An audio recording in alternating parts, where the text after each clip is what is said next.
वसाहतीमध्ये असलेला आमचा पंचरंगी ध्वज त्या ठिकाणी महापालिकेनं रात्री चोरासारखं रात्री 3 वाजता जाऊन त्या ठिकाणी काढला, तो झेंडा तोडला आणि कचऱ्याच्या गाडीत तो टाकून इथं आणला। हा आमच्या बौद्ध समाजाची अस्मिता असलेला आमचा पंचरंगी ध्वज याचा अपमान या महापालिकेनं इथल्या आयुक्तांनी केलेला आहे। त्या घटनेचा निषेध म्हणून आम्ही आज या ठिकाणी आयुक्ताला जाब विचारण्यासाठी आलेलो आहोत। आज आमची बाबासाहेबांची जयंती तोंडावर आहे। 14 एप्रिलला बाबासाहेब जयंती पूर्ण जगात साजरी होणार आणि या पार्श्वभूमीवर इथला आयुक्त आमचे झेंडे आमचे सगळं अस्मितेत असलेला पंचरंगी झेंडा तो या ठिकाणी आणतो, अशा जातीवादी आयुक्ताला जाब विचारण्यासाठी आम्ही या ठिकाणी आलेलो।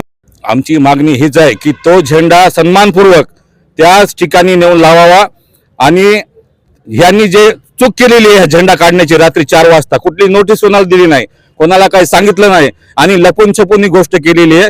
त्यामुळे आंबेडकरी समाजामध्ये आयुक्ताबद्दल या महापालिकेबद्दल तीव्र निषेध आहे, तीव्र रोष आहे। त्यामुळे त्यांनी माफी मागावी आंबेडकरी समाजाची आणि आमचा झेंडा त्या ठिकाणी सन्मानपूर्वक लावावा हीच आमची मागणी।